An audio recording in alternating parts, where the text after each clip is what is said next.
Bien, pues muy buenos días a todas, a todos. Me da mucho gusto saludarles.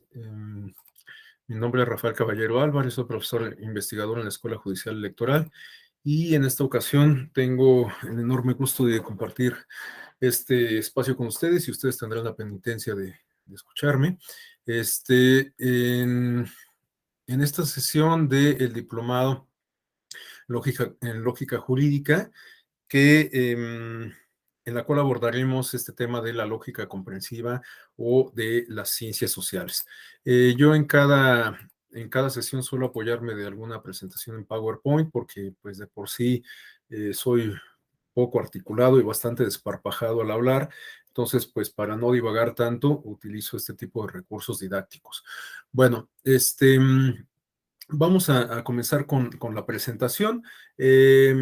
Con independencia de que yo pueda dejar algún espacio para el intercambio de opiniones, de inquietudes, por favor les explico que si alguien desea hacer alguna intervención a lo largo de mi exposición, por favor sienta con absoluta confianza de interrumpirme, ya sea abriendo su micrófono o con esta herramienta de la manita para que le ceda el uso de la voz. La ventaja que nos ofrece este tipo de temas como el que vamos a abordar es que pues, nos hace justamente reflexionar, plantearnos escenarios, ideas, expectativas, entre muchas otras cuestiones. Entonces, pues por favor, siéntanse con la absoluta libertad de intervenir, de hacer cualquier aportación que ustedes consideren, la cual será absolutamente bienvenida. Bueno, vamos a comenzar entonces. Para estas alturas del partido, pues ustedes ya han tenido varias sesiones del diplomado en lógica jurídica, además de que, bueno, pues son abogados, abogadas en su mayoría, lo asumo. Esto lo comento porque, bueno, para quienes no hayan compartido ninguna sesión conmigo, yo no soy abogado, soy sociólogo. Y bueno, pues siempre me parece importante comentar, ¿no?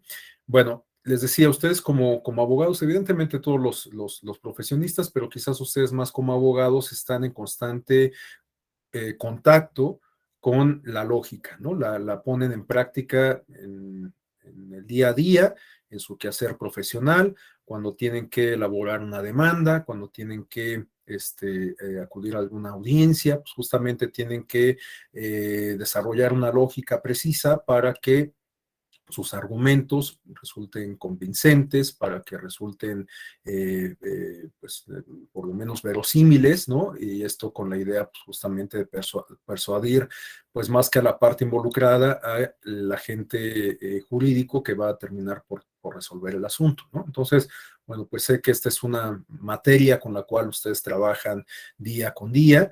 Y bueno, pues en ese sentido, pues quizás no valga mucho la pena, digamos, como a recordar algunas nociones básicas de la lógica, en función de que ustedes pues puede que sean mucho más expertos que yo, pero aún así yo siempre suelo en cada sesión pues utilizar alguna base conceptual, alguna base terminológica, como para colocarnos en la misma sintonía, en la misma frecuencia, ¿no? Y a partir de ahí, pues ya generar la discusión.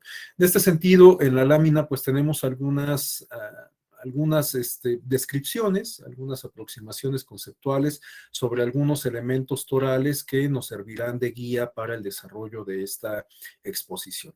¿Cuáles son algunas de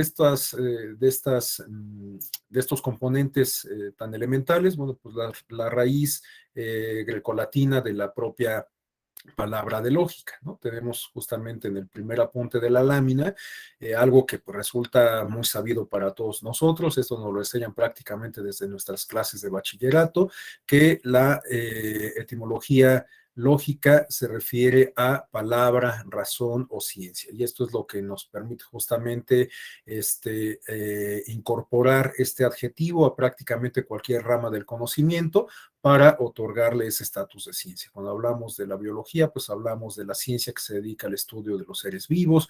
Cuando hablamos de la sociología, pues hablamos justamente de la ciencia que se dedica al estudio de lo social. Cuando hablamos de la politología, pues hablamos justamente de la ciencia política, etcétera, ¿no? Bueno, entonces no entramos en mayores pormenores al respecto. También tenemos en el segundo lado de la lámina una, digamos, base lexical, que no es, digamos, griega, sino más bien latina propiamente, ¿no? En ese sentido, podemos identificar esta base en esta noción del ego, que significa recoger, reunir, juntar, contar. Bueno, pues esta noción, más que lexicalmente, me parece interesante en términos simbólicos, porque justamente la lógica de lo que nos habla es de incorporar distintos elementos, de reunirlos, juntarlos, con la idea de generar una estructura de razonamiento, ¿no? Entonces, bueno, esta base lexical, les digo, me parece interesante, sobre todo por esta simbología. Bueno, a continuación tenemos esta otra voz que nos habla propiamente de lo que es la lógica. Sabemos que la lógica es aquello relativo a la razón, a la palabra o a la ciencia, tomando en consideración esta raíz grecolatina. En tal sentido, podemos entonces entender a la lógica como aquella ciencia que se dedica a estudiar lo que permite que la razón, la palabra o la propia ciencia sean posibles, ¿no? Bueno, y en la lógica hay un elemento sine qua non. Ay, perdón, se me ahogó el estornudo. Bueno, este elemento sine qua non es el argumento. El argumento, pues también es un elemento con el cual ustedes trabajan día a día, es parte de su materia prima. Evidentemente, los argumentos, pues son justamente las razones que ustedes tienen que brindar para exponer un asunto en específico y en la mayoría de los casos con el propósito último de generar una convicción en la persona que es destinataria del mensaje que ustedes están brindando, ¿no? En este sentido, podemos entender entonces el argumento como un discurso oral o escrito que expresa un razonamiento, el cual puede ser la base de un conocimiento, estudio o ciencia. Y a su vez el razonamiento lo podemos entender como un proceso de pensamiento que demuestra, refuta o justifica algo, ¿no? Por eso es que justamente cuando hablamos de un argumento, lo que estamos hablando es de un razonamiento en específico, ¿no? Por eso es que decimos, bueno, pues dame tus razones, dame tus argumentos, ¿no? Estamos hablando justamente no de un ejercicio meramente lingüístico, sino más bien de un ejercicio de raciocinio. Bueno, también otro elemento que resulta fundamental cuando hablamos de lógica es esta construcción que se refiere al silogismo, es decir, a el resultado que parte de dos premisas, de dos elementos. Podríamos hablar justamente de premisas, pero pues pueden ser algún otro elemento, ¿no?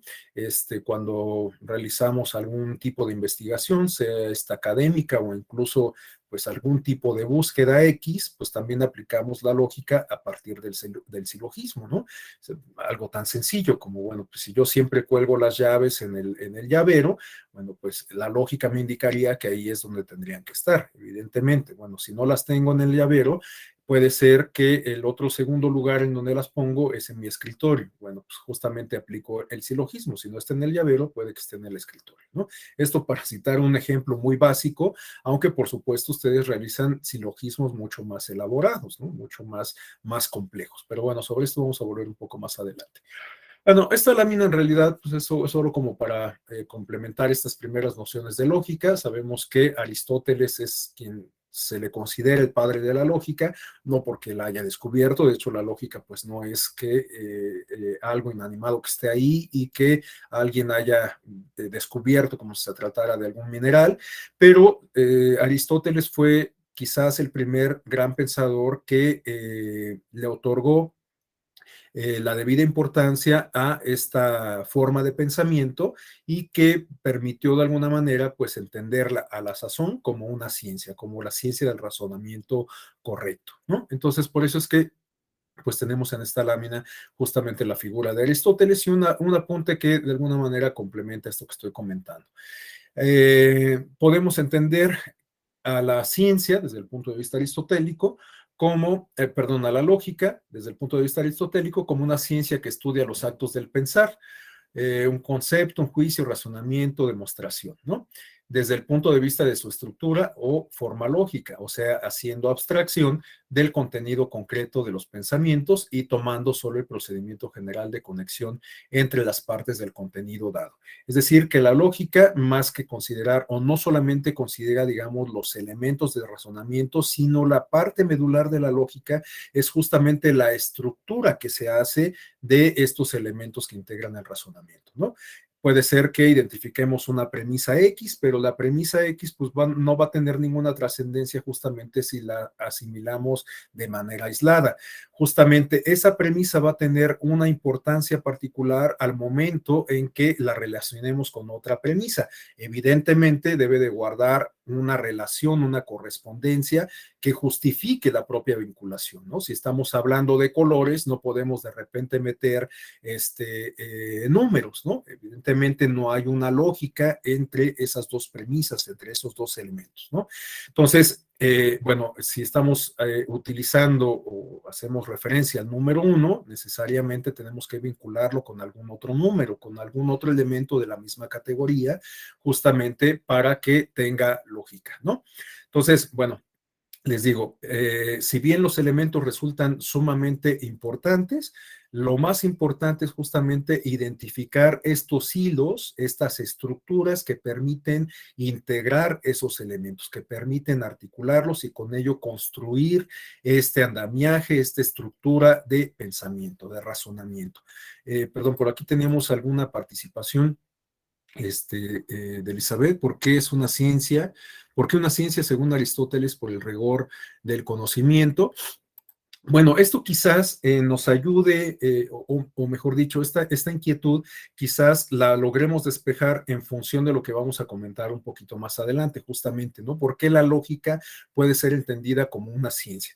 Me permito simplemente adelantar que la lógica puede ser entendida como una ciencia, sí, por el rigor de razonamiento, pero también porque en la medida en que siempre apliquemos las mismas premisas, los mismos elementos y sigamos los mismos, o digamos, articulemos de manera adecuada justamente esos hilos, esa estructura, bueno, pues vamos a llegar a los mismos resultados siempre en todos los casos, ¿no? Entonces, por eso es que la lógica puede adquirir este estatus de ciencia. Y de hecho, bueno, pues la lógica además de ser una ciencia en sí misma, puede tener una gran influencia para otras ciencias que igualmente resultan o que digamos guardan similitud respecto al esquema que acabo de plantear, como puede ser, por ejemplo, la matemática, ¿no? La matemática siempre y cuando implique la utilización de las mismas premisas, de los mismos elementos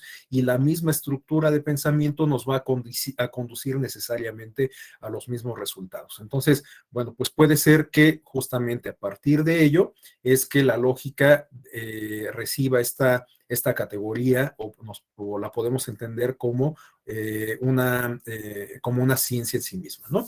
Bueno, pero les digo, esto quizás resulte un poco más clarificante en atención a las láminas que vamos a revisar más adelante. Bueno, como complemento de este apunte tenemos que el objetivo básico de la lógica consiste en formular leyes y principios cuya observancia es condición necesaria para alcanzar verdaderos resultados en el proceso encaminado a proporcionar un saber inferido. La primera piedra de la lógica formal se encuentra en los trabajos de Aristóteles, quien elaboró la silogística. Bueno, les digo esto solamente como complemento de estos primeros apuntes de lógica que nos hablan sobre todo de aproximaciones conceptuales y de algunas bases lexicales al respecto. Bueno, aquí tenemos ya una diferenciación entre las distintas ramas de conocimiento que adquieren la categoría de ciencia o que son reconocidas como ciencia. Estamos hablando de las ciencias formales y de las ciencias empíricas. Las ciencias formales incluyen particularmente a la matemática y la lógica, como ya lo adelantaba, y las ciencias empíricas incluyen sobre todo a las ciencias naturales, como puede ser la biología, la física y la química, aunque también de alguna manera podríamos incorporar en este campo de las ciencias empíricas a las ciencias sociales, la antropología, la sociología, el derecho, la ciencia política, etcétera. Esto quizás un poco más adelante igualmente quede mejor explicado. Bueno, las ciencias formales bueno, el primer apunte que tenemos en el caso de las ciencias formales se refiere a que la verdad o falsedad de sus afirmaciones se puede conocer a priori aplicando exclusivamente la razón no ayudada por la observación y sus conclusiones tienen carácter necesario. Es imposible que sean falsas. Es decir, que las ciencias formales no necesariamente requieren de elementos materiales como para poder materializarse, ¿no? Como para poder desarrollarse. En el caso de las matemáticas, por ejemplo, bueno, pues podemos representar un número con elementos físicos, con frijolitos, por ejemplo, con semillas, ¿no? Entonces tenemos un frijolito, dos frijolitos, tres frijolitos, etcétera. Pero en realidad, pues esa es una forma de materializar la abstracción. Sabemos que las matemáticas implican más bien el otorgamiento de determinados valores a símbolos, ¿no? Entonces, en este sentido, pues podemos identificar cuál es el valor del número 5, el valor del número 0, etcétera. Y además tenemos otros tipos de símbolos que nos permiten articular, que nos permiten justamente construir esta estructura de razonamiento que se refieren a aquellos que van a hacer operativa la interacción entre los valores de los números. Es decir, estoy hablando de los símbolos que se refieren a la sumatoria, a la resta, a la multiplicación, a la raíz cuadrada, etcétera, ¿no? Entonces, bueno, en realidad estas ciencias formales no requieren, reitero, de que contemos con elementos materiales, físicos, palpables que podamos tocar, como para poder realizarlas, ¿no? Todo se queda justamente en un plano cognoscitivo, en un plano abstracto, y no requieren, reitero, de elementos materiales. A diferencia justamente de las ciencias empíricas, ¿no? En este caso estamos hablando, como se señala en la lámina, de disciplinas cuyo criterio de éxito lo constituye una suerte de acuerdo entre la teoría y la experiencia, matizado por otros valores epistémicos como la simplicidad. Es decir, que en este caso requerimos pues hacer justamente este ejercicio de abstracción, por ejemplo, planteándonos hipótesis, planteándonos tesis, planteándonos escenarios hipotéticos, imaginarios, escenarios, etcétera, pero después de que hayamos hecho ese ejercicio cognoscitivo, necesitamos necesariamente o bueno, obligadamente recurrir a la empiria, a la realidad física para comprobar esa estructura de razonamiento que hemos construido. Si planteamos una hipótesis determinada, pues tenemos que llevar a cabo un ejercicio de investigación que nos permita, en su caso, comprobar esa hipótesis que construimos mentalmente o bueno, racionalmente, o bien refutarla, ¿no? Pero reitero, evidentemente acá necesitamos una comprobación empírica. A diferencia, reitero, de en el caso de las ciencias formales como la matemática o la lógica en sí misma. Bueno, a continuación tenemos algunos apuntes que nos contribuyen igualmente a saber a qué hacemos referencia cuando hablamos de lógica, bueno, de lógica, ¿no? En este sentido, bueno, pues la lámina incorpora, digamos, una dicotomía entre la lógica y el razonamiento. El primer apunte en este orden de ideas nos dice que a veces erróneamente se dice que la lógica estudia las leyes del pensamiento, pero en realidad el pensamiento lo podríamos entender como una actividad propia de la psicología. Por lo tanto, estaríamos hablando más bien de una ciencia, pues digamos, empírica que guarda relación, por ejemplo, con la neurociencia, esto con la propia psicología, ¿no? Entonces, estamos hablando más bien de una ciencia empírica. En este sentido, más bien tendríamos que remitirnos a lo que nos señala el segundo apunte, en el sentido de que la lógica estudia las leyes del razonamiento válido, pero para decirlo con mayor precisión, la lógica se dedica al estudio de las leyes del razonamiento correcto, porque puede ser que aplicando las leyes de la lógica, lleguemos a un razonamiento que no necesariamente sea válido. Por ejemplo, les decía el caso de cuando realizamos o cuando nos planteamos una hipótesis respecto a una problemática en específico o respecto a un fenómeno en específico, bueno, pues necesariamente tenemos que desarrollar una investigación, un ejercicio empírico para comprobar la hipótesis o incluso pues dejarla sin comprobar, darnos cuenta que esa propuesta que nosotros estábamos haciendo, pues en realidad no es válida, ¿no? Esto quiere decir que entonces al no comprobar nuestra hipótesis no estamos generando contribuir conocimiento nuevo, novedoso, bueno, nuevo, importante, racional, etcétera. No, pues por supuesto que no, siempre y cuando pues hayamos aplicado adecuadamente justo las reglas de la lógica, ¿no? El resultado que vamos a tener, aun cuando no hayamos comprobado nuestra hipótesis, contribuye a generar conocimiento nuevo para que las nuevas investigaciones descarten esa posibilidad, ¿no? Entonces, las próximas, los siguientes intentos de aproximación a ese objeto de estudio tendrán que ser desde un punto de vista alejado a esta hipótesis que no logramos comprobar, ¿no? Entonces, en este sentido, la aplicación de la lógica no siempre nos conduce a un conocimiento válido, verdadero, etcétera. Pero eso no quiere decir que ese ejercicio carezca de lógica, reitero. Puede ser que lleguemos a una conclusión que no sea verdadera, precisa, etcétera, pero esto, pues, reitero, tiene valor científico pleno porque aplicamos correctamente las reglas de la lógica, ¿no? En este sentido, podríamos entender entonces la lógica como aquella ciencia que se encarga del estudio de las leyes del razonamiento correcto, no aquella que busca llegar a una conclusión verdadera siempre, sino aquella que nos ayuda a llegar a algún tipo de conclusión, pero articulando los razonamientos de manera adecuada, ¿no?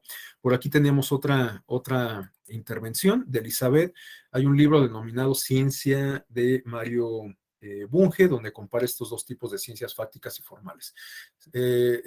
Sí, bueno, no me cierra, no me suena de momento el título, pero bueno, pues por supuesto Mario Bunge es uno de los autores que podemos considerar como referencia cuando hablamos de estas cuestiones de lógica. Bueno, el último apunte que tenemos en la lámina nos dice que la idea de razonamiento juega un papel central en la lógica, ya que, muchas gracias por la liga, Elizabeth, con gusto tomamos nota. Es más, de una vez, en lo particular, la voy a copiar y pegar.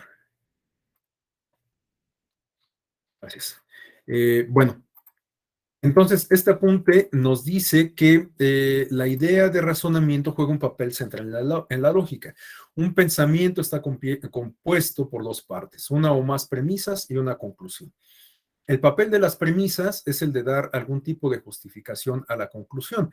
Entonces, cuando alguien nos pide que le demos nuestras razones para creer en una afirmación P, lo que nos está pidiendo es que hagamos explícitas las premisas que sostienen a P.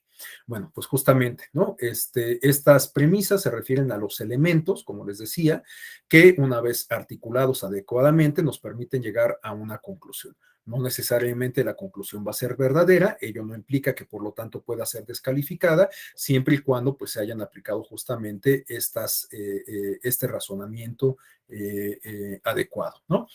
Y bueno, a continuación quisiera plantear una inquietud que seguramente ustedes han abordado ya en las distintas clases de este diplomado y que se refiere a plantearnos si existe una sola lógica o si existen distintos tipos de lógica. Bueno, yo me atrevería a decir que pues podríamos adivinar la respuesta, ¿no?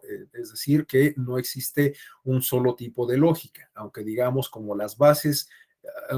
las bases de la lógica sí podrían, digamos, ser un denominador común a distintas disciplinas y, por lo tanto, a distintas manifestaciones de la lógica, ¿no? Pero esto nos plantearía, como les digo, la posibilidad de contar con un abanico de distintos tipos de lógica, ¿no? Aunque, bueno, pues esta expresión también puede ser un tanto cuestionable desde términos lexicales y desde términos también cognoscitivos, evidentemente.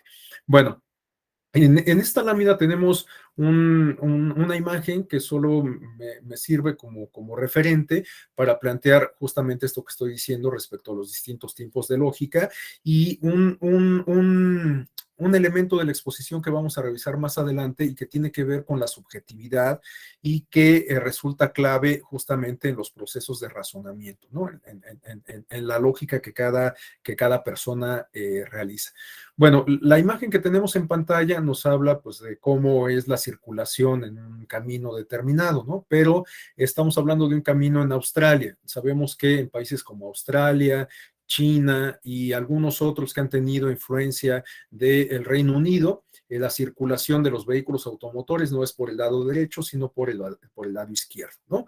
Bueno, para quienes vivimos en países como los que integran el continente americano, pues esto quizás nos parecería un tanto carente de lógica, porque lo que conocemos es justamente la circulación del lado derecho, ¿no? Sin embargo, pues seguramente para los australianos, los habitantes de China, de países ex colonias del Reino Unido en África, etcétera, pues bueno, justamente les parecerá justamente precisamente lo contrario, ¿no? Que la lógica indica que los autos tendrían que circular por el lado izquierdo.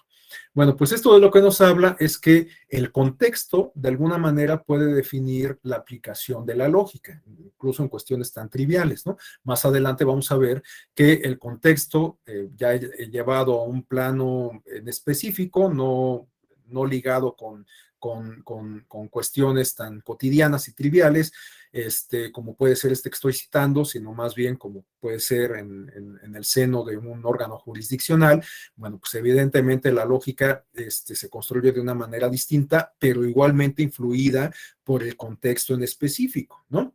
La forma en que se argumenta tiene que ver con el contexto en específico, la forma en que resuelve un asunto el juez también tiene que ver con un contexto en específico, tanto individual de la persona, el agente jurídico, como del entorno en el cual se lleva a cabo esa práctica, ¿no? No es lo mismo, o me parece que no es lo mismo cómo se resuelve un asunto por parte de un juzgador en un contexto democrático versus cómo lo resuelve en la misma situación, pero en un contexto autoritario o no democrático, ¿no? Entonces, bueno, el contexto es sumamente importante, me parece, como para definir la aplicación de las reglas de la lógica. Entonces, en este caso, les digo, volvemos al asunto, al ejemplo trivial. Bueno, pues tenemos que la lógica en una y en otras latitudes indica justamente o define por qué lado se debe llevar a cabo la circulación.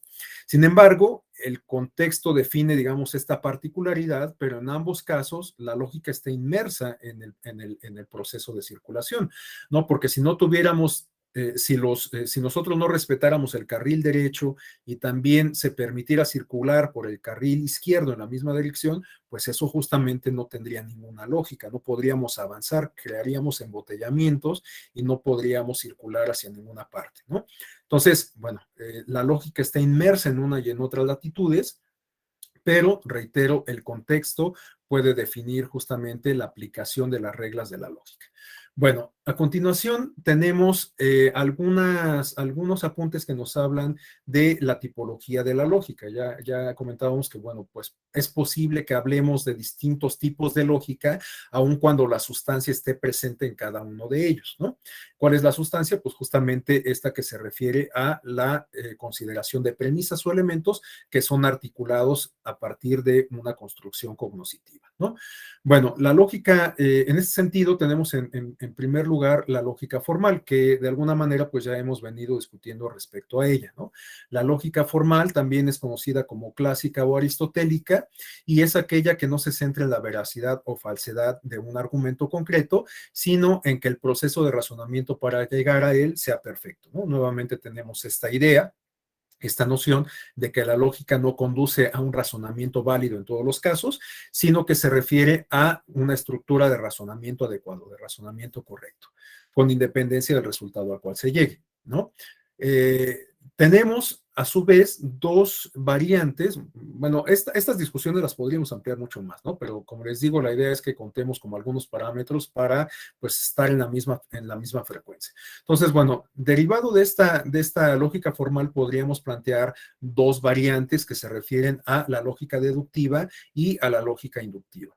Las características que definen a una y otra, pues seguramente ustedes las conocen perfectamente, igual solamente las vamos a comentar como para continuar con esta contextualización. La lógica deductiva se refiere a aquella que parte de razonamientos generales y conduce a conclusiones particulares. Y tenemos ahí un ejemplo precisamente.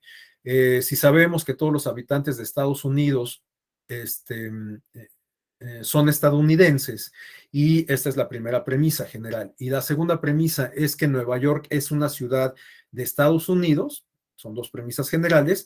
Podemos llegar a una conclusión particular que se refiere a que todas las personas nacidas en Nueva York son estadounidenses, ¿no? Una conclusión particular.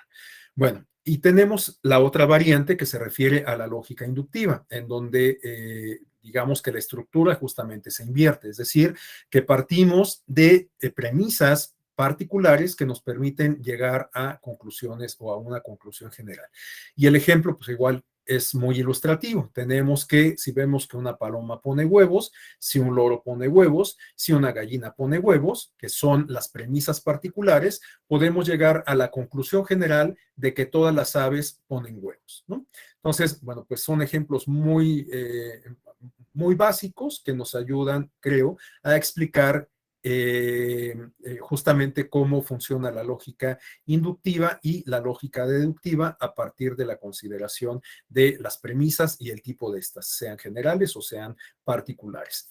Ahora, tenemos a continuación otros tres tipos de lógica. La lógica informal, que es aquella que analiza la validez, perdón, de los argumentos que derivan del lenguaje y que nos permite saber si lo que vemos en los medios de comunicación, por ejemplo, es válido o no partiendo de razonamientos que sabemos son correctos. Es decir, que esta lógica informal en realidad se refiere justamente a esta estructura cognitiva, esta estructura de razonamiento que llevamos a cabo las personas de manera subjetiva para, por ejemplo, observar o analizar distintos fenómenos o distintas circunstancias que se dan en el entorno cotidiano, de la vida cotidiana, como puede ser las noticias que se difunden a través de los medios de comunicación, ¿no? Por ejemplo, no sé si ustedes recuerden cuando inició la pandemia hace ya poco más de 2 años, pues estábamos justamente en el marco, en el inicio de un fenómeno en donde no alcanzábamos a dimensionar cuáles iban a ser sus consecuencias, que no sabíamos mucho acerca de cómo se transmitía la enfermedad, de cuáles eran los síntomas, de qué medicamentos se podrían tomar para combatirlo, o por lo menos para que sirvieran de paliativo, dado que pues no había un medicamento que lo curase, etcétera, ¿no? Bueno, en ese contexto de tanta desinformación y de tanta infodemia, porque también estábamos bombardeados de mucha información, noticias falsas entre ellas, y bueno, pues se difundieron muchos mensajes en redes sociales que contribuyeron a generar o que dieron pauta a la manifestación o algunas manifestaciones de este fenómeno de la posverdad, ¿no? Como hubo, siempre refiero a este caso, hubo un caso, una situación en el Estado de México, en el municipio de Catepec, en donde personas que habían que tenían ahí hospitalizados a familiares por COVID, se dejaron llevar por estas noticias que decían que en los hospitales estaban siendo asesinadas las personas contagiadas de COVID y que además se les extraía el líquido raquídeo de las rodillas, ¿no?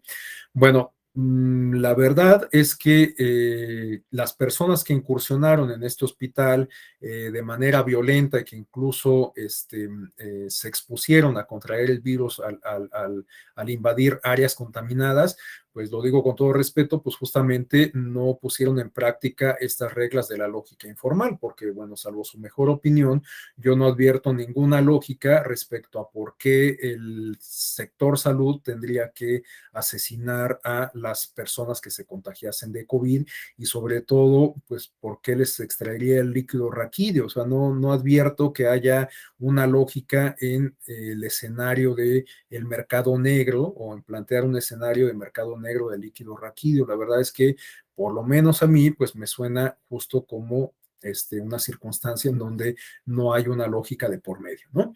Bueno, esto lo refiero, podemos citar muchos otros casos para ilustrar justamente la lógica que eventualmente tendríamos que aplicar para discriminar, asimilar, comprender y sobre todo actuar en consecuencia a partir de la información que circula en los medios de comunicación. Bueno, el siguiente tipo de lógica se refiere a la lógica matemática.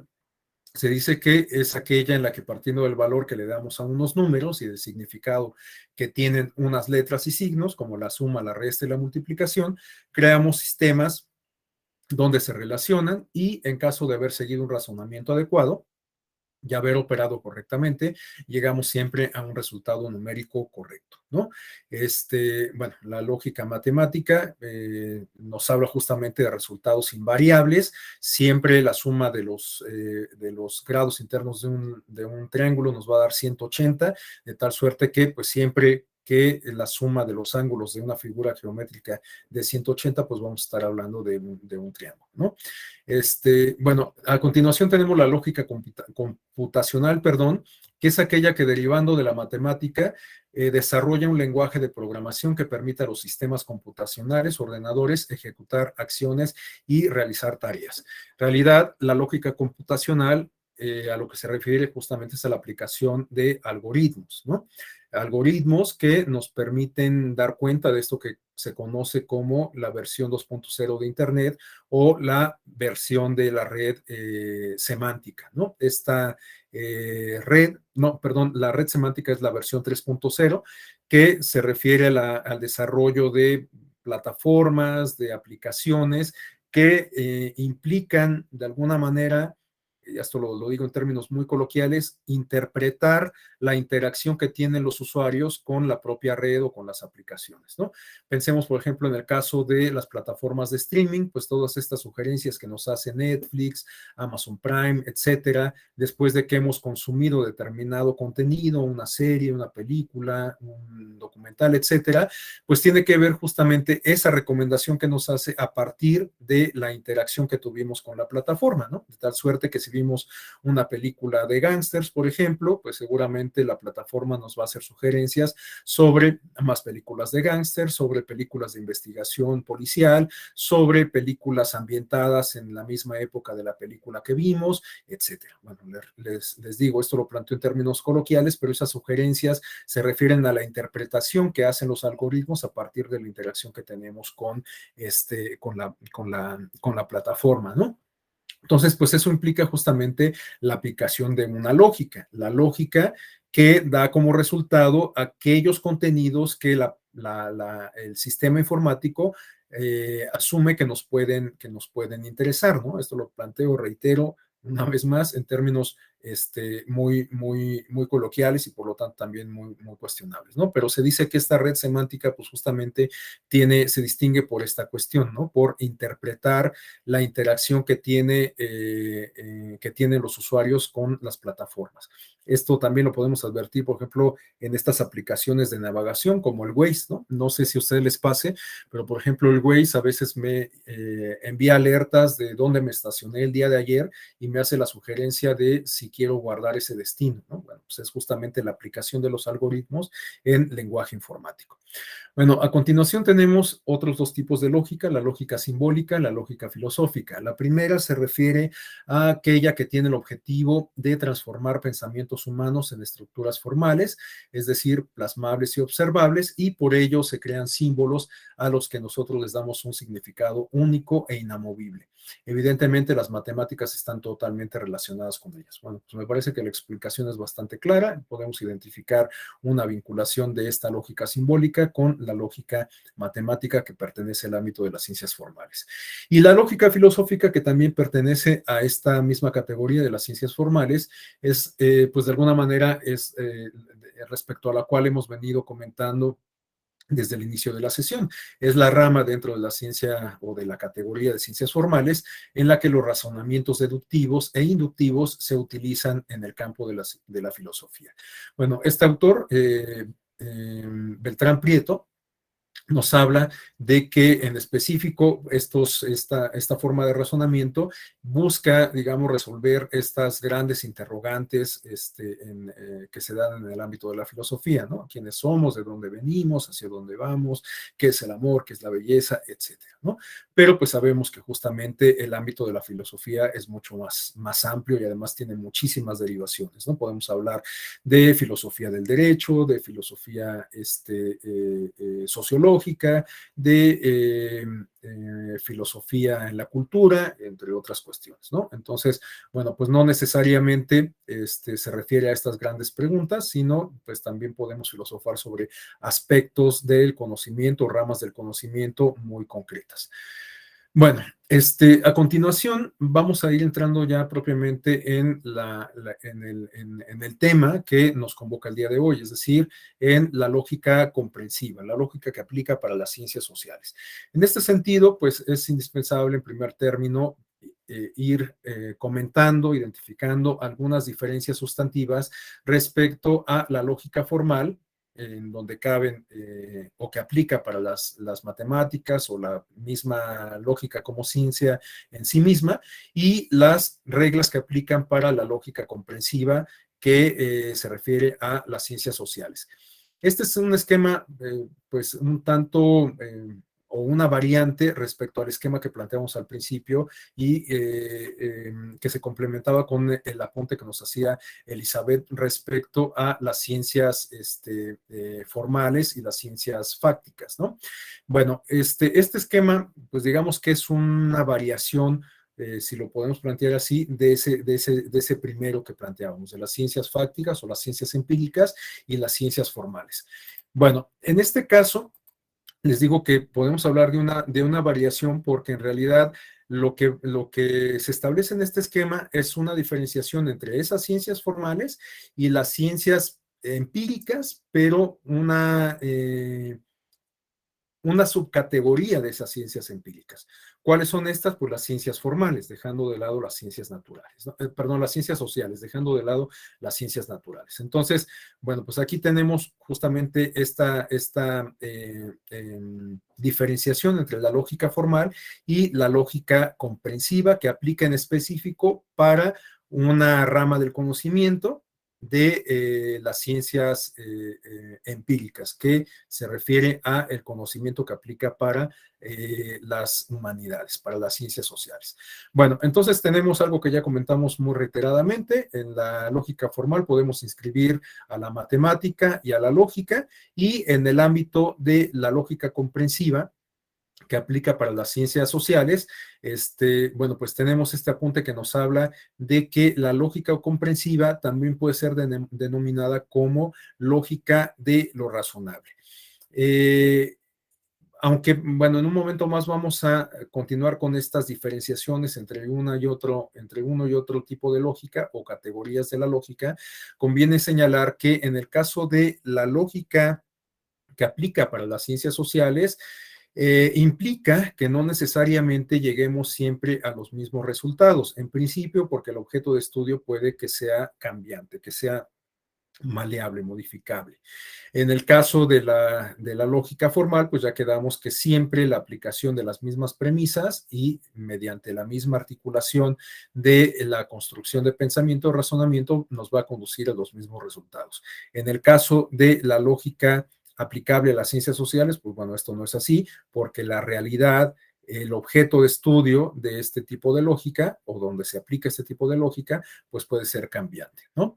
Bueno, en este sentido, podemos mencionar que algunas de las características de la lógica formal analítica, es decir, esta que aplica para las ciencias, para las matemáticas o la lógica en sí misma, se refieren a que, por ejemplo, opera mediante conceptos. Este es un planteamiento que nos hace el coordinador de este diplomado, el doctor Juan Abelardo Hernández. Bueno, el doctor Juan Abelardo Hernández comenta que la lógica formal analítica, reitero que aplica para las matemáticas y la lógica en sí misma, opera mediante conceptos. Los conceptos, nos dice este autor, son términos cuyo contenido es autorreferente, y los términos de esta autorreferencia se consisten en tres. ¿Cuáles son estos? Bueno, que son externos objetivos, es decir, que todos los percibimos del mismo modo, que son invariables o atemporales, es decir, que se aplican igual en cualquier tiempo y que son universales o absolutas. Estos son los tres atributos de los términos autorreferentes. Y en la siguiente lámina tenemos justamente algunos ejemplos que nos hablan de estos atributos de la lógica formal o analítica, ¿no? Es decir, todos percibimos igual las figuras geométricas, todas van a ser siempre igual a pesar del tiempo y además, y además se aplican en todos los casos de la misma manera, ¿no? En este sentido tenemos justamente la fórmula del agua y las figuras geométricas, o sea, la fórmula del agua siempre va a ser exactamente la misma en todos los casos en donde tengamos dos componentes o dos átomos de hidrógeno con uno de oxígeno, vamos a obtener agua. Esto así lo percibimos absolutamente todas las personas, esto ha sido así a lo largo de la humanidad y muy probablemente pues esto va a ser así en el futuro. De hecho, bueno, pues estas sondas que se están mandando a explorar la corteza de Marte, buscando agua, pues justamente lo que están buscando es esta composición química. A lo mejor esas sondas encuentran otro tipo de líquido, pero si tienen una composición química distinta, evidentemente no van a ser agua. Entonces, pues justamente la composición química del agua es autorreferente porque todo lo percibimos igual en cualquier circunstancia, en cualquier momento y son universales. Y lo mismo ocurre para el caso de las figuras geométricas. Ya ponía yo el ejemplo de la suma de los ángulos de un triángulo. Siempre que la suma de tres ángulos de 180 grados, vamos a estar hablando de un triángulo, ¿no? Entonces, bueno, pues aquí tenemos ejemplos justamente de la lógica formal analítica. Y a continuación tenemos algunas características de la lógica comprensiva o de lo razonable, es decir, de esta lógica que aplica para las ciencias sociales. A diferencia de la lógica formal o analítica, la lógica comprensiva o de lo razonable que aplica para las ciencias sociales no utiliza conceptos, sino utiliza nociones. Las nociones no tienen contenidos autorreferentes, sino que los contenidos son subjetivos y variables en un número limitado de opciones. Esto quiere decir que su contenido depende del sentido que le otorga aquel que lo enuncia. El sentido subjetivo de una noción no es absolutamente abierto, se encuentra ubicado en un abanico limitado de posibilidades. Bueno, para explicar esto, podríamos utilizar prácticamente cualquier concepto, en este caso, cualquier noción que ustedes me digan, ¿no? Por ejemplo, pensemos hablando de cuestiones electorales, pensemos en la noción de democracia. Bueno, absolutamente casi cualquier, o bueno, yo me atrevería a decir que prácticamente todas las personas que estamos departiendo en esta aula virtual tenemos una noción de lo que es la democracia, ¿no? Sin embargo, esa noción de democracia pues puede variar en cada caso justamente por estos elementos subjetivos. Aun cuando todos tengamos algunos denominadores comunes, por ejemplo, quizás la base gramatical de la voz democracia, que sabemos que se refiere a que el poder está o recae en la población, en la ciudadanía. Bueno, digamos, puede que sea el denominador común, ¿no? Pero además, pues cada uno de nosotros tendrá su propia idea de democracia, ¿no? Esto es lo que nos permite hablar, por ejemplo, de democracia participativa, de democracia deliberativa, de democracia representativa, etcétera, ¿no? O sea, puede haber muchas derivaciones de la democracia y además cada una de estas derivaciones puede tener una interpretación subjetiva, personal, individual, en función, pues, justo de cada persona, ¿no? Pero bueno, pues les digo, finalmente ese concepto de democracia no es autorreferente porque puede cambiar, no es lo mismo la democracia contemporánea que la democracia griega, no es lo mismo la democracia liberal que la democracia que se vivía en los estados absolutistas, que bueno, pues, podríamos hablar o definir como una democracia en ciernes, etcétera, ¿no? Entonces, bueno, aun cuando hablemos de la misma noción, evidentemente esta cambia en atención del contexto, no es autorreferente y además pues también varía en función, reitero, de la interpretación que le dé cada persona, ¿no? En ese sentido, pues hacemos alusión justamente al tercer apunte que aparece en la lámina. La subjetividad que brinda sentido a una noción depende de la experiencia acumulada por aquellos que los emplean, ¿no? Esto resulta sumamente interesante, por ejemplo, para el caso de la lógica que aplican los operadores jurídicos, ¿no? A partir de cómo deciden cómo adoptan una determinada eh, eh, solución, una determinada decisión respecto a alguna problemática jurídica, un juez o una jueza, pues puede depender justamente de la experiencia acumulada y por lo tanto de una cuestión ligada a la subjetividad, ¿no?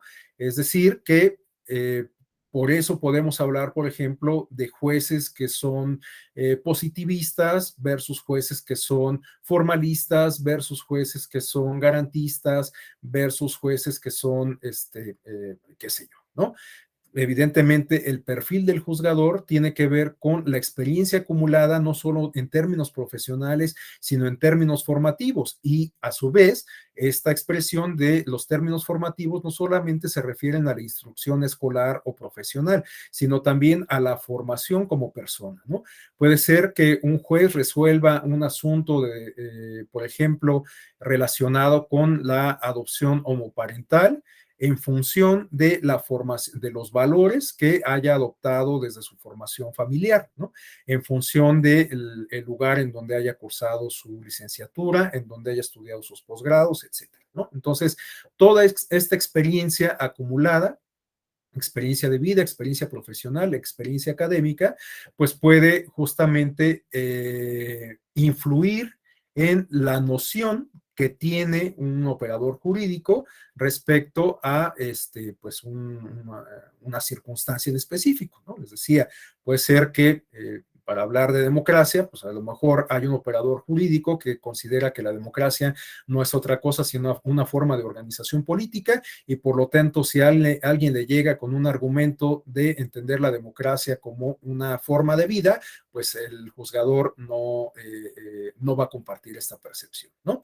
Entonces, bueno, este es un aspecto, la subjetividad, que sin duda reviste particular importancia cuando hablamos de la lógica que aplican los juzgadores, los operadores jurídicos. Sí, Elizabeth, la noción sería cómo interpreta cada sujeto lo electoral, en efecto, ¿no? En efecto.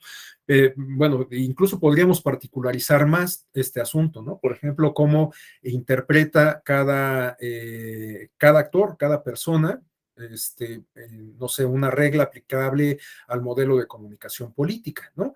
No sé, de verdad que la materia electoral, bueno, sé que todas las materias relacionadas con el derecho son sumamente interesantes, pero la materia electoral me parece que es muy cambiante y muy vertiginosa, porque estaba pensando yo justamente en el caso de Samuel García, no de ahorita, del año 2000, del año 2021, cuando resultó ganador de la elección para la gubernatura del estado de Nuevo León, sino en el año 2015, cuando se postuló para la senaduría por aquella entidad. No sé si ustedes recuerdan este caso, lo que pasó ahí fue que Samuel García, en un momento vuelo con la inquietud que nos plantea Elizabeth. No sé si ustedes se recuerden de este asunto. Lo que pasó fue que Samuel García mandó personalizar algunos jerseys del equipo de fútbol Tigres de la Universidad de Nuevo León y de la selección mexicana de fútbol. Y portando estos jerseys, publicó algunas imágenes en sus redes sociales, tanto las personales, las de él, como las de su entonces novia, Mariana Rodríguez Cantú. Bueno, quienes se inconformaron con el triunfo de Samuel García, quienes controvirtieron los resultados electorales de esa elección, argumentaron un posible un posible rebase del tope de gastos de campaña en función de una de una estrategia de political branding. Es decir, lo que argumentaron quienes se inconformaron o quienes controvertían los resultados electorales era que el candidato en cuestión, Samuel García, se había beneficiado del reconocimiento que ostentan las marcas con las cuales se publicitó, ¿no? Con las cuales hizo campaña. Por ejemplo, la marca de fútbol Tigres o la marca de fútbol de la selección mexicana, y además las marcas de los patrocinadores de estos equipos de fútbol, ¿no? Entonces, bueno, pues es muy interesante el argumento, porque en realidad lo que se pretendía era que se anulara la elección por un rebase del tope de gastos de campaña al no haber reportado estos gastos obtenidos desde la perspectiva de quienes promovieron el recurso en especie, ¿no? Y bueno, pues la sala superior de alguna manera les concedió la razón, y consideró que pues era necesario que se cuantificaran esos beneficios obtenidos en especie, y lo que le ordenó al Instituto Nacional Electoral fue a que implementara una metodología que, para decirlo en términos llanos, implicó que se cuantificara monetariamente la interacción de los seguidores de estos dos personajes en sus cuentas de redes sociales. Entonces, se cuantificó cada like que se le dio a esa publicación.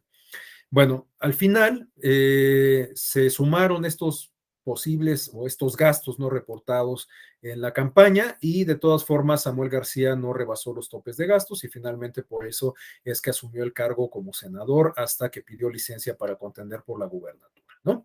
Pero bueno, les decía, este ejemplo nos habla justamente de la interpretación que se hace de una misma regla, en este caso de un acceso indebido o de gastos no reportados en el contexto de la campaña, ¿no? Y finalmente, pues se generó toda una discusión al respecto. Este ejemplo nos sirve como para ilustrar lo que hemos venido comentando, cómo aun cuando pareciera de inicio un tanto inverosímil que se buscara anular una elección por supuestos gastos no reportados, que además pues en realidad no eran gastos, sino eran imágenes que se habían posteado en redes sociales. Bueno, pues finalmente, después de la argumentación jurídica que se hizo, siguiendo todo una estructura lógica, la sala superior compró esta noción y bueno, lo dijo muy coloquialmente, pero bueno, ustedes saben a qué me refiero. O sea, finalmente terminó por ceder la razón a los impugnantes y bueno, pues procedió en consecuencia.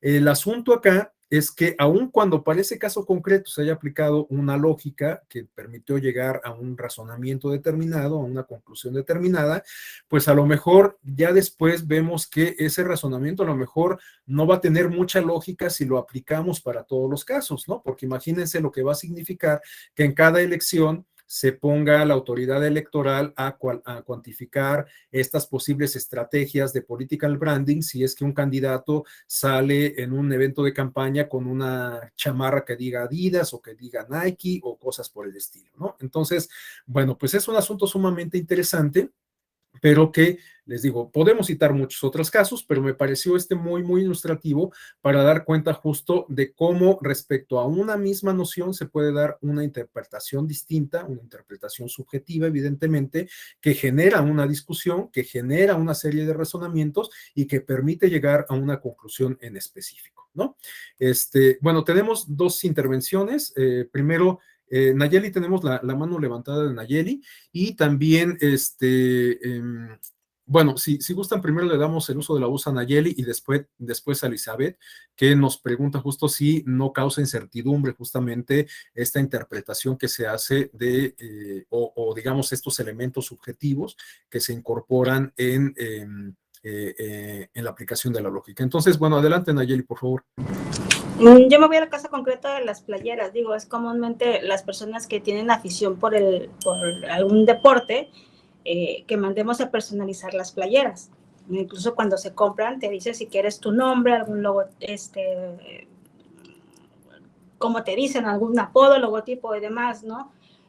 Pero curiosamente, por ejemplo, el titular del Ejecutivo Federal gusta por el béisbol y a su jersey le puso AMLO.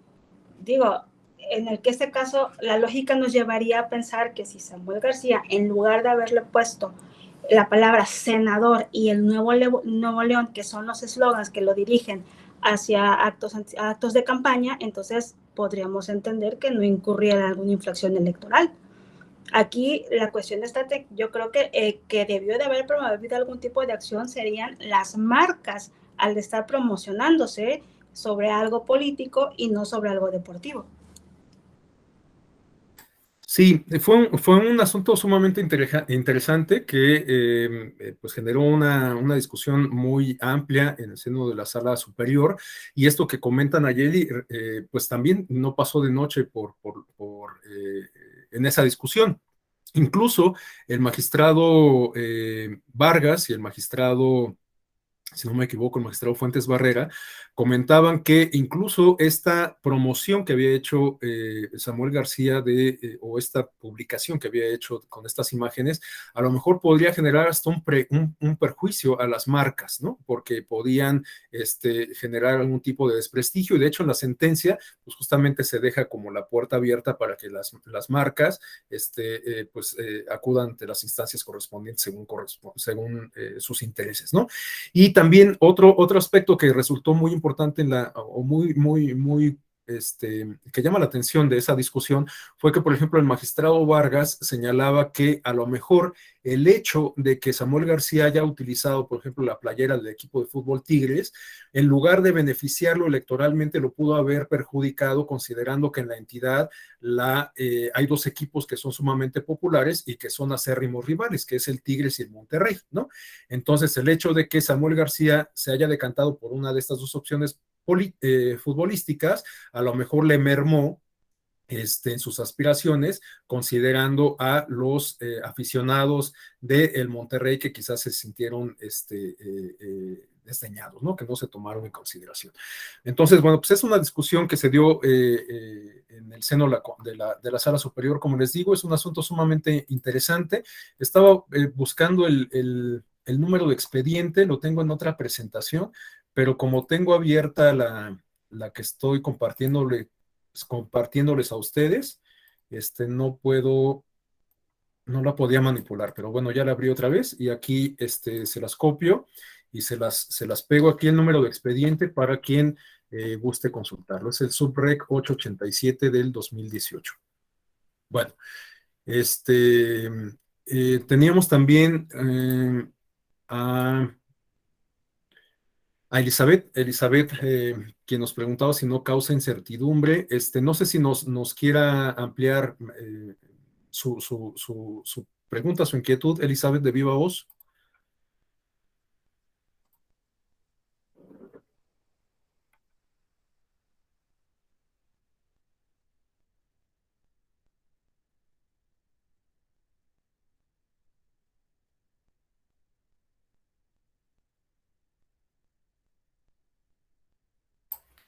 ¿Sí me escucha, Elizabeth Carla?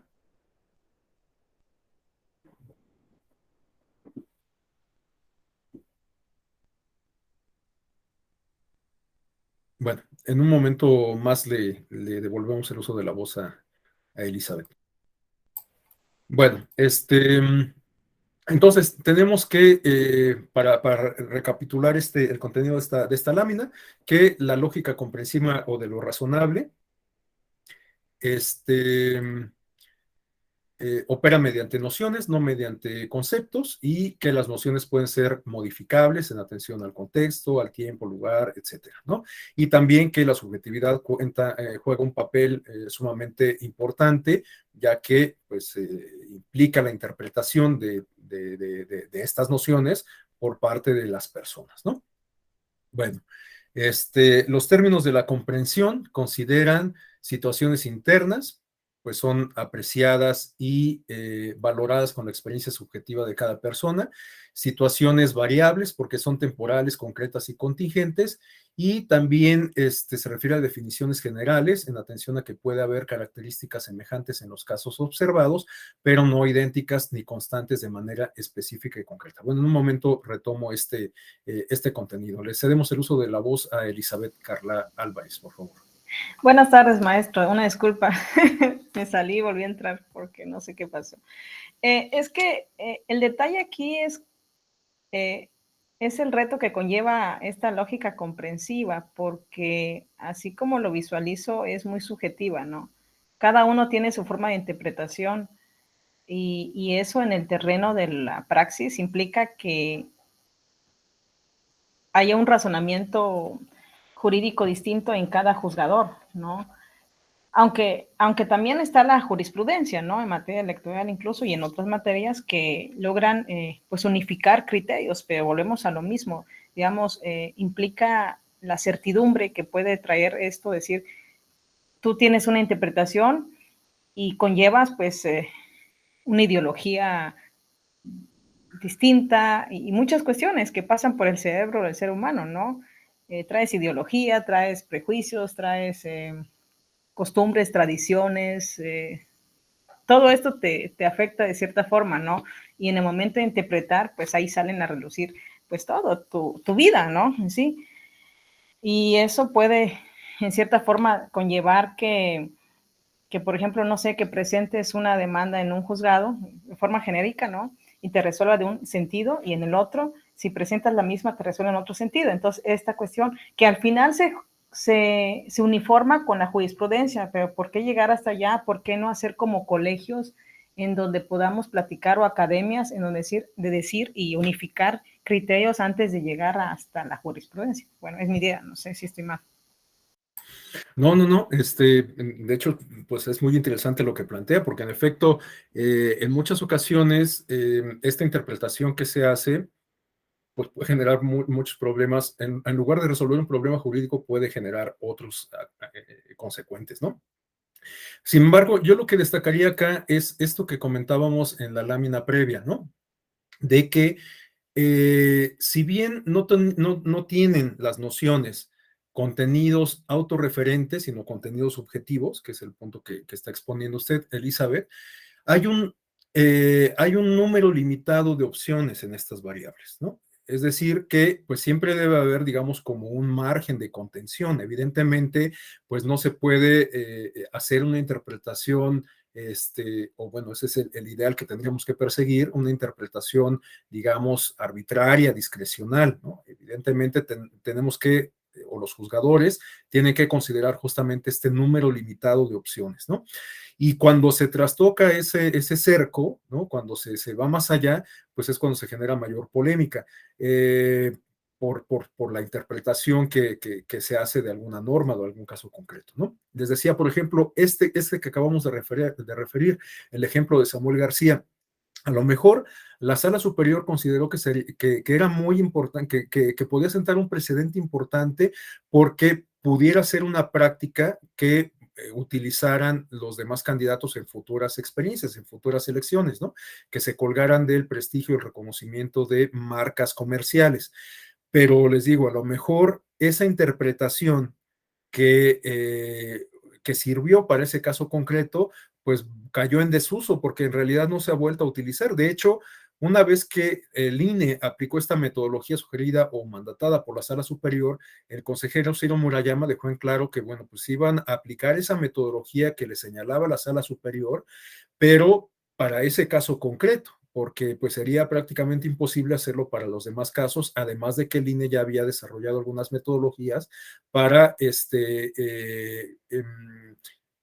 para casos similares, ¿no? Cuando hubiera algún tipo de propaganda no reportada en redes sociales, que de hecho fue lo que hizo ahora para el caso de los influencers del verde, ¿no? O sea, lo que hizo el INE fue identificar a cuánto, digamos, como el gasto promedio, a cuánto costaba una mención por parte de un influencer, aunque se dio cuenta de que pues, esto variaba en función del número de seguidores que tuviera, etcétera, pero sacó como una media, un promedio, y una vez que identificó ese costo, lo dobleteó para calcular el monto total, ¿no?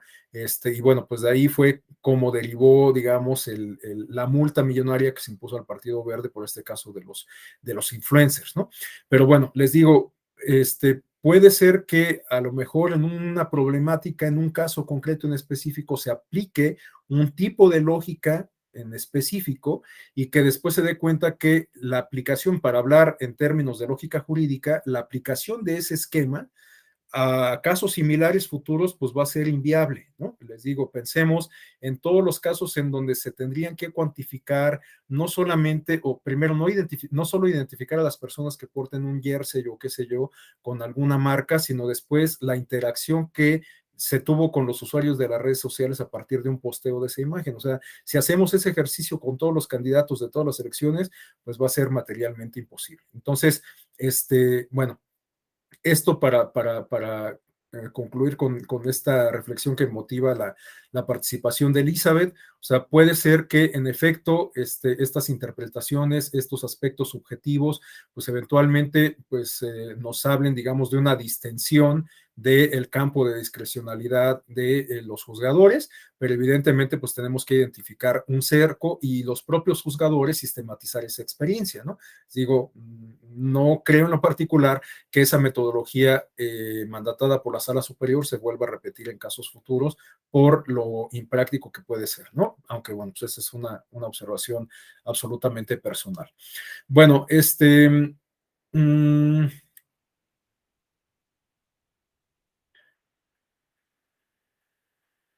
bueno, esto ya lo referí, sobre las situaciones variables que son temporales, concretas y contingentes. Y bueno, en este otro apunte tenemos, o bueno, este apunte nos habla de, en específico, una reflexión sobre la lógica jurídica. Se dice que a diferencia de la lógica empleada por los filósofos y los teóricos matemáticos, perdón, la lógica jurídica no razona sobre abstracciones absolutas, invariables y universales, sino sobre situaciones concretas y contingentes, ¿no? Nuevamente podemos citar este caso de Samuel García, pues estamos hablando de una situación concreta, de un caso en específico, contingente que se dio en el contexto de esas elecciones del año 2000, dije 2015, pero fue en 2018, y que bueno, pues muy probablemente no se vuelva a utilizar, ¿no? Bueno, a continuación tenemos algunos apuntes que nos hablan de las características del razonamiento jurídico. Se dice que la lógica del razonamiento jurídico opera mediante enunciados o proposiciones que de suyo no tienen un contenido específico ni son valorativas en sí misma. Y tenemos un ejemplo. Por ejemplo, si la proposición me comprometo a pagar la cantidad de 10,000 pesos a Mario R., no es ni verdadera ni falsa, solo será verdadera hasta que aquel que la enuncia se obliga voluntariamente a hacerlo. Y a continuación tenemos otros apuntes que nos dicen que las proposiciones jurídicas incluyen juicios de valor y estimaciones variables. Los términos que emplea la lógica jurídica tienen una carga de apreciaciones subjetivas, esto que ya señalaba Elizabeth, vinculadas con situaciones específicas o particulares. Esto es así debido a que la manera en que comprende las operaciones jurídicas requiere en gran parte de un conocimiento de carácter endopático. Bueno, yo sé que no en todos los casos es conveniente que los juzgadores asuman este carácter endopático, ¿no? La endopatía podríamos considerarla justo como una manifestación de la hermenéutica, como se refiere en la parte de abajo de la lámina. La endopatía implica participación afectiva y por lo común emotiva de un sujeto humano en una realidad ajena al sujeto. Bueno, esto lo planteo porque es lo que nos va a dar la pauta para tener la discusión hacia esta segunda parte de nuestra exposición, en donde quisiera rogarles su participación, porque guarda relación justo con lo que comentaba Elizabeth, ¿no? O sea, cómo la interpretación que hacen los operadores jurídicos, en particular jueces y juezas, eventualmente pues puede tener problemáticas o pueden generar problemáticas al margen del asunto concreto que resuelven o que buscan resolver, ¿no? Por ejemplo, cuando hablamos de la materia electoral, ustedes saben que el Tribunal Electoral del Poder Judicial de la Federación de un tiempo para acá ha adoptado una postura que podríamos quizás considerar como garantista. Es muy evidente el compromiso del Tribunal Electoral con los derechos políticos e incluso con los derechos en general insertos en este paradigma de derechos humanos.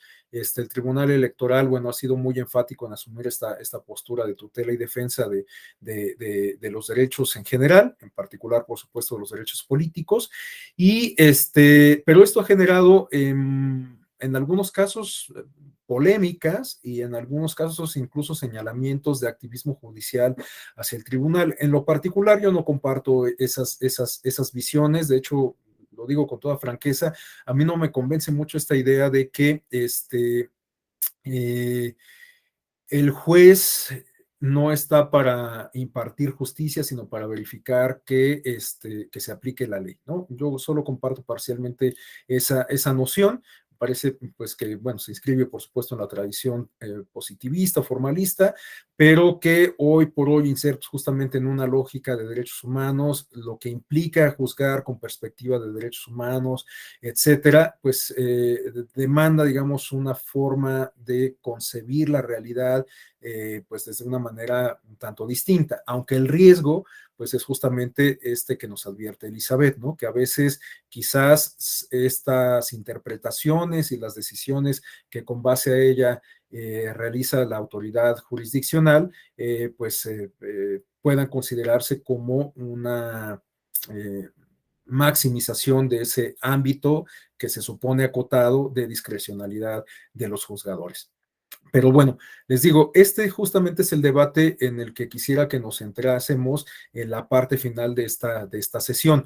Pero para esto, quisiera previamente, antes de abrir el espacio para el intercambio de reflexiones, compartirles un video de este personaje que tenemos a continuación, que seguramente algunos de ustedes identifican. Es el juez Frank Caprio, del juzgado municipal principal de Providence en Rhode Island, Estados Unidos, y que se ha vuelto pues muy conocido en redes sociales, en internet, porque circulan algunos videos cortos de la manera en que resuelve algunos de los asuntos que son de su competencia.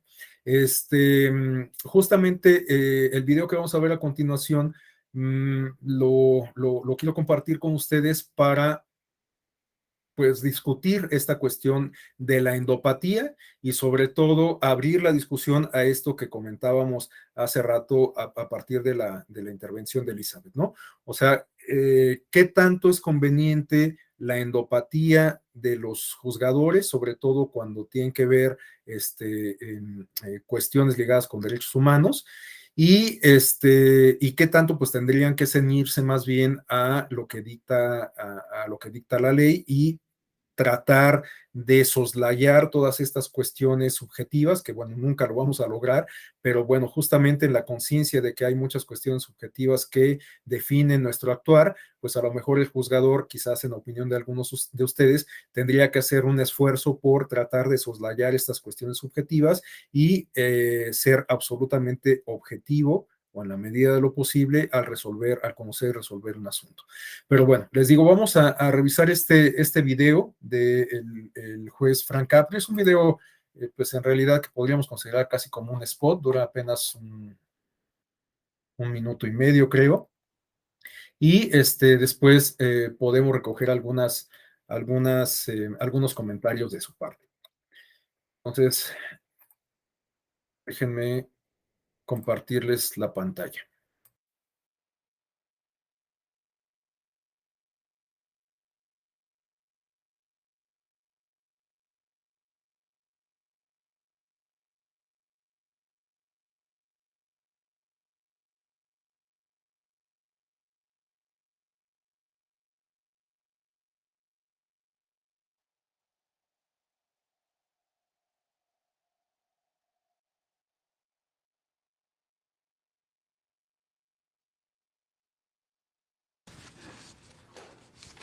Thank you. Good morning, sir. Good morning, Judge. Mr. Colella, you are charged with a school zone violation. Beg pardon? You are charged with a school zone violation, which means that you were exceeding the speed limit in a school zone. I don't drive that fast, Judge. I'm 96 years old and I drive slowly, and I only drive when I have to. I was going to the blood work for my boy. He's handicapped. You were taking your son to the doctor's office? Yeah, I take him for blood work every 2 weeks because he's got cancer. You are a good man. You are a good man. You really are what America is all about. Here you are in your 90s, and you're still taking care of your family. That's just a wonderful thing for you. Well, how old is your son? 63. Yeah. And Daddy's still taking care of him, right? I only drive when I have to. Yeah. You see that young man over there? That's my son. Now, he's looking at me saying, Dad, when you're in your 90s, you're going to be driving me around. You're setting a bad example for my kid. You're putting a lot of pressure on me. Listen, sir, I wish you all the best. I wish the best for your son, and I wish you good health, and your case is dismissed. Good luck to you, and God bless you. Thank you.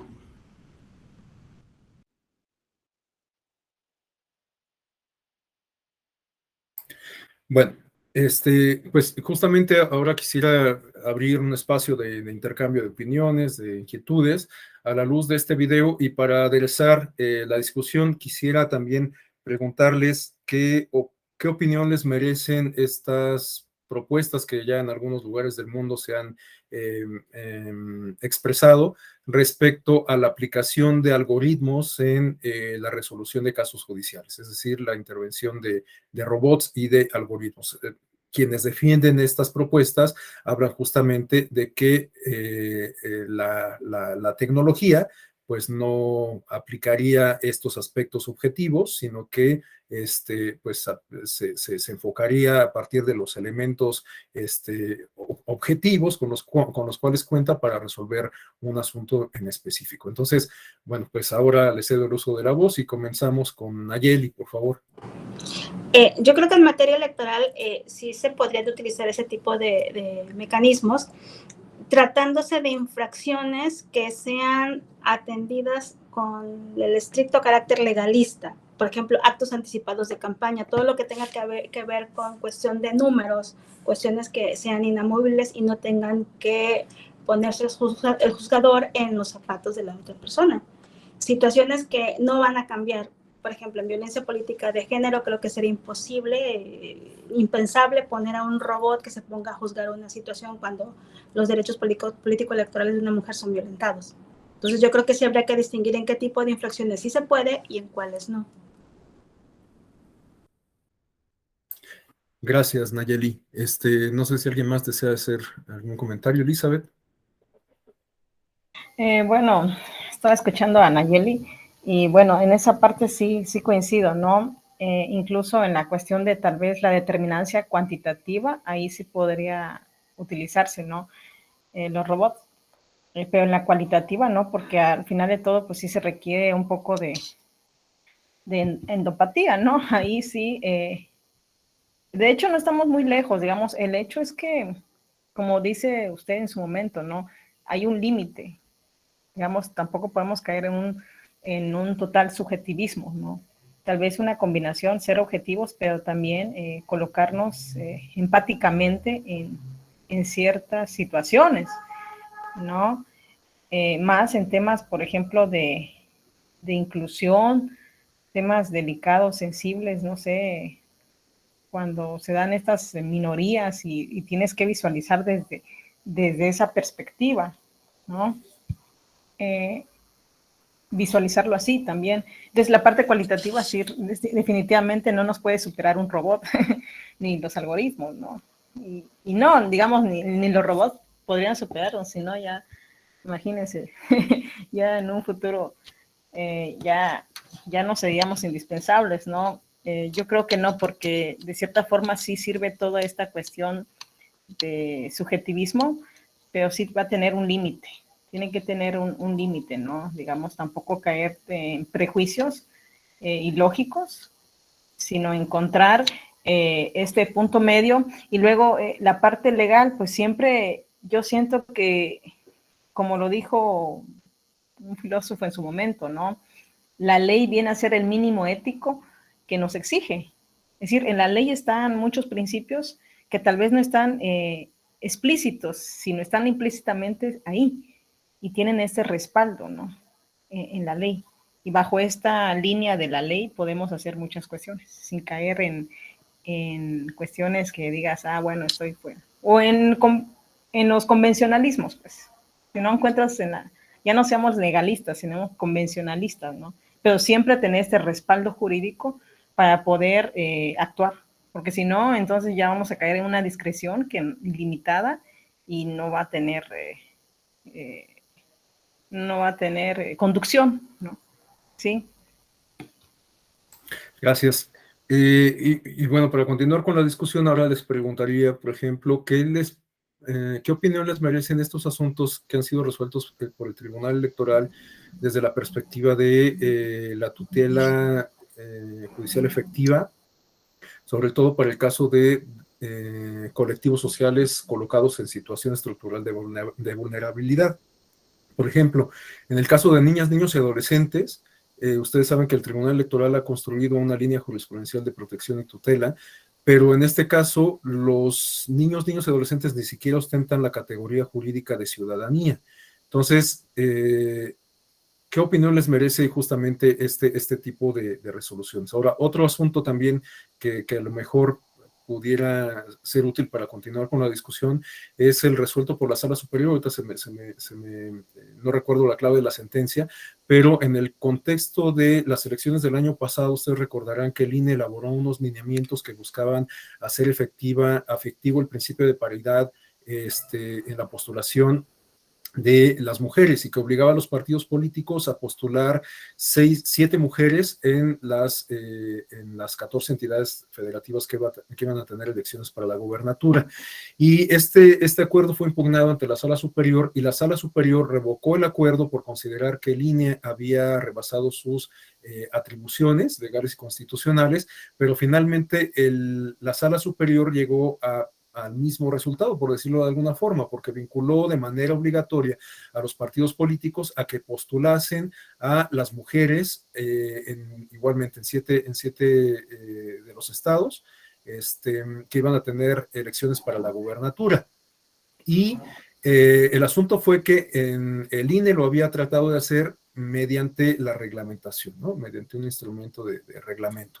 Y el Tribunal Electoral, de alguna forma, como les digo, llegó al mismo puerto, pero a partir del ejercicio de control constitucional que hizo y de la interpretación que realizó del principio de paridad, contenido no solamente en la reforma del año 2014, sino el principio de paridad transversal que se incorporó en el año 2019, que es conocido como, en la Constitución, y que es conocido como paridad en todo, ¿no? Que implica ya no solamente que las mujeres sean postuladas a cargos de elección popular, sino que se busque la incorporación de las mujeres en prácticamente todos los ámbitos de la vida pública. Bueno, esto lo comento porque al final la interpretación que hizo la Sala Superior pues fue una muy particular, esta que estoy expresando, y lo que tenemos en la práctica es que por primera ocasión, de manera concomitante, es decir, al mismo tiempo tenemos 5 mujeres gobernando entidades del país, ¿no? Entonces, a lo mejor si el tribunal no hubiera llegado a esta conclusión después de hacer todo este razonamiento lógico, de hacer todo este ejercicio de argumentación, etcétera, pues no tendríamos esta realidad. Entonces, bueno, pues estos casos los pongo a su consideración, igual para que me compartan sus opiniones, sobre todo a la luz de lo que hemos comentado respecto al razonamiento, los argumentos, etcétera, ¿no? Y este aspecto de la endopatía. Entonces, bueno, no sé si alguien desea hacer alguna intervención, por ejemplo, Alondra Nicté. Sí, buenos días, maestro. Buenas tardes. La verdad que es muy interesante este aspecto porque incluso gracias a esos razonamientos podemos aplicar lo que es lo que comentaba específicamente sobre la paridad. En la sala de razonamientos que ha realizado, aunque el INE o los OPLES han intervenido igual con acciones afirmativas, y eso es muy importante el avance que se le ha dado a la interpretación a lo que es la lógica y lo que es prácticamente los resultados que se van privilegiando con todo este tipo de propuestas o modificaciones que más adelante se convierten en lo que es la ley que estamos estableciendo, ¿no? Incluso ahorita, un ejemplo, en Aguascalientes hay elecciones del gobernador y pues son mujeres las que están contendiendo en ese aspecto. Yo creo que va evolucionando de manera satisfactoria poco a poco la participación de las mujeres y van ostentándose en los cargos que para ese fin pues van realizando las acciones afirmativas. Gracias, Alondra. Sí, pues yo, por lo menos yo sí concuerdo con esto que usted acaba de comentar, plenamente. Elizabeth. Disculpe, creo que se activó el micro. No, no, bueno, no voy a comentar nada en este momento. No, ya se me acaban las ideas. Ok, bueno, muchas gracias. Bueno, no sé si alguien más desea hacer alguna intervención, tener alguna participación. De no ser el caso, pues quizás pudiéramos dejar hasta acá la exposición. En este sentido, pues bueno, no me resta más que agradecerles el favor de su atención. Muchas gracias por dedicarme estos minutos de la mañana, sobre todo a quienes tuvieron sus cámaras encendidas. Bueno, pues muchas gracias y pues les deseo mucho éxito en este diplomado que están cursando y en todos los demás de los cuales formen parte de estos que imparte la Escuela Judicial Electoral. Bueno, pues muchas gracias, muy buen día. Gracias, bonito día.